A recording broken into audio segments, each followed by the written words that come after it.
Hello everyone, Burb here.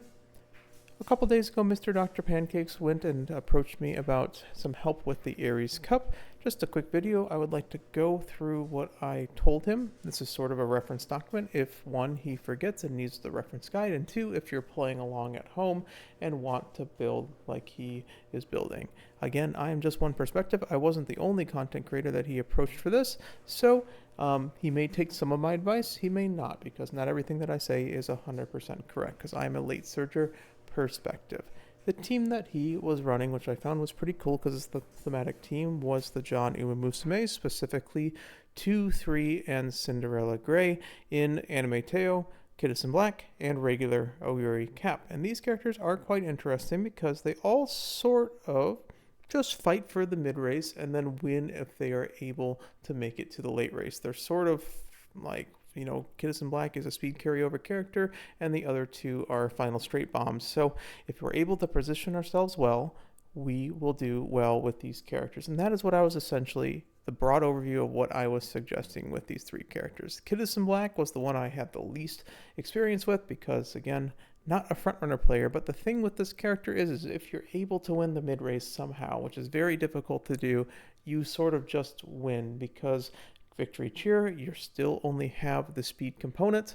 You hit Angling and Scheming plus Victory Cheer, and you have basically Christmas Oguri alt light, right? But it's good enough usually that if you have enough mid race, you should be fine. So what I was suggesting with this is, hey, you have medium straights and kit. You already have TTL and kit, so you can run a proper wit card and try to max your wit, and then go speed power wit. With that, I was suggesting a bunch of mid-race cards. Daikatu Helios to get Escape Artist was one. I think he had Killer Tunes on the Alcondra Pasa card already. And then finally Yaino Mateki for It's On or Playtime's Over. All three of these were my suggestions for power cards. The speeds and wit cards were kind of set. You just kind of run the ones you want. Of course, you don't have access to Pro Curve, unfortunately, so it's probably a Shinko Windy, which is the trouble with the character.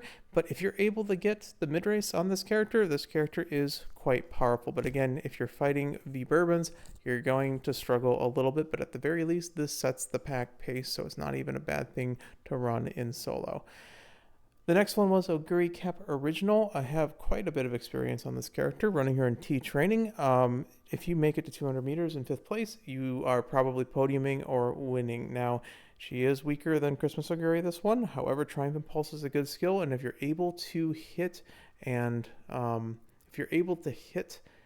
maintain enough of an advantage with a Dober alt or a Nimble Nab plus a Dober alt or a good on your left proc, this character is insane because you just have more late race than Christmas Oguri. So Triumphant Pulse is a good skill, and you come with Nimble Navigator. What I was suggesting, mid race with Fast and Furious, because that's the free-to-play card.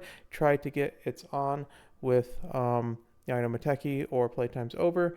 You could also just grab on your left with Nice Nature, and basically you're just going traditional late surger with this character. And I suggested traditional late surger even with on your left on this character because of the next character that he's running. So hypothetically, if a good on your left procs or a good nimble or a good no stopping me procs, if you decide to go Yukino Bijin, this character should go and close it out with Triumph Impulse. The last character, of course, was Tokai Teio Anime, which has a bunch of issues in the fact that she is really overstamped.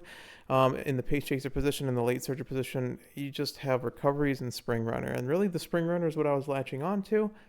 This character, Spring Runner, gives you at least a green, and certain victory actually procs from 5th or better as long as you have a passing target and you're attempting to pass them for longer than 2 seconds, I believe.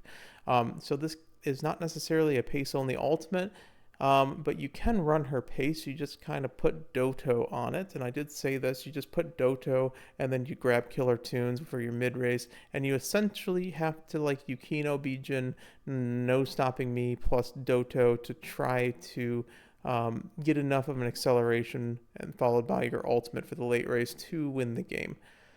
But I was suggesting try late surger as I'm a late surger player. And then you look at the sparks and you realize that you need 2 sparks in late, 2 sparks in mile just to get to mile C, not even mile B. And then your remaining sparks are in medium. So you're at 1 or 2 sparks in medium, and just the ease of use with like just a week left. I suggested instead just go the medium long route and just take 4 sparks in medium, or 3 if you really want the long away, and just accept the 300 skill point gap. And this is why I was suggesting traditional late surger with Oguri Cap, because the easiest way to make back 300 skill points is to pick out your gambling acceleration skill in a late surger, which would be your on your left. By not taking on your left, you are saving 300 skill points, but you're losing the high roll potential. It's the same way as Radiant Star. Like, Radiant Star is just super inefficient. It's probably taking away a lot of mid-race skills. So we are fully relying on either NSM or Nimble Navigator and getting in 6th or 5th position. And in the video, I have it blocked off here, sorry. I suggested Killer Tunes, and it's up here, apologies. I suggested Killer Tunes on a Counterposture Power. I believe it's because he owned the card.